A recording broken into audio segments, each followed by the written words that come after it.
Hello દોસ્તો, બધા કેમ છો? બધા મજામાં જ હશો? તો આજે આપણે વાત કરવાના છે એક મજૂરની.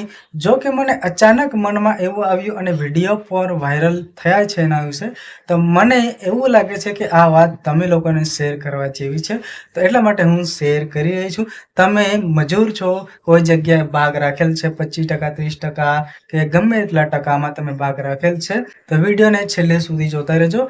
વિડીયો જાણવા જેવો છે, સમજવા જેવો છે. તો સૌથી પહેલા વાત કરીએ મજૂર અને ભાગ્યનો સાનો વિડીયો છે. તો સૌથી પહેલા એને છેલ્લે પોઈન્ટ લઈ લઈશું, પણ પહેલો પોઈન્ટ એ લઈ લઈએ કે આ સાલ ખેડૂતોને ખૂબ સારું નુકસાન થયું છે, ખૂબ મોટું નુકસાન થયું છે. જેમ કે ચોમાસાના પાકમાં વરસાદના કારણે ખૂબ સારું નુકસાન થયું છે પાકને. જો કે કપાસ હોય કે પછી મગફળી હોય કે પછી તલ હોય, જે કાંઈ બી પાક છે એમાં ખૂબ સારું ખેડૂતોને નુકસાન થયું છે.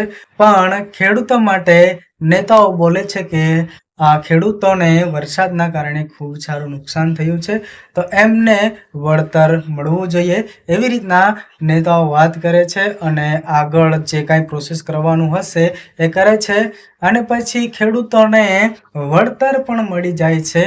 પણ આ જગ્યાથી હવે મજૂરની વાત આવે, એક ભાગ્યની વાત આવે કે નુકસાન તો ખેડૂતોને થયું જ છે, પણ ખેડૂતો કરતા એક મજૂર, એક ભાગ્યને વધારે નુકસાન થયું છે.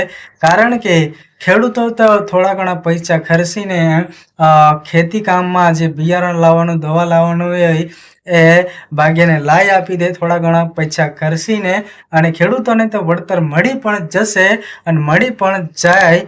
પણ એક ભાગ્યને વળતર કોણ આપશે? કારણ કે ભાગ્યો એટલું બધું કામ કરે છે ખેતીમાં, રાત દિવસ એક કરી નાખે છે. જ્યારે પાક ઊભો થાય છે, પાક તૈયાર થાય છે, પછી છેલ્લે વરસાદના કારણે આ રીતના નુકસાન થઈ જાય છે, પછી ખેડૂતોને વળતર મળી જાય છે, પણ એક મજૂર, એક ભાગ્યને વળતર નથી મળતું. તો મારા બધા ભાગ્ય ભાઈઓને મારે એક જ વાત કહેવી છે કે જ્યારે ચૂંટણી આવે ને ત્યારે આપણને એવી રીતના સ્પીચ આપે છે કે તમારા ગામમાં પેલો વિકાસ કરી નાખું, ફલાણું કરી નાખું, તમને જે કાંઈ બી થશે ને હું આગળ ઊભો રહીશ, એવી વાતો કરે છે.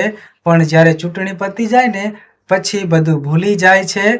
એટલે જ આપણા પર અત્યારે વીતે છે ત્યારે આપણને કોઈ જોતું નથી. જેમ કે આ સાલ કેટલું બધું નુકસાન થયું છે, જેમ કે આપણે 30%માં કે ગમે એટલા ટકામાં ભાગ રાખેલ છે, તો ખેડૂતો માટે નેતાઓ બોલે છે કે વળતર મળવું જોઈએ, પણ કોઈ એમ નથી કહેતું કે ભાગ્યને પણ વળતર મળવું જોઈએ. ભાગ્યને વળતર કોણ આપશે? જેમ કે આપણા નેતાઓ જ આપણી વાત નથી કરતા, તો પછી શું પછી આપણને વળતર જ ના મળે?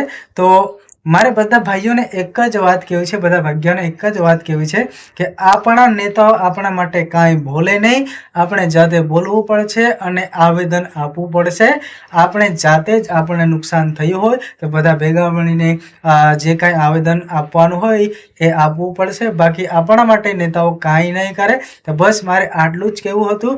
તો મારી વાત કેવી લાગી? સારી લાગી હોય તો શેર કરી નાખજો.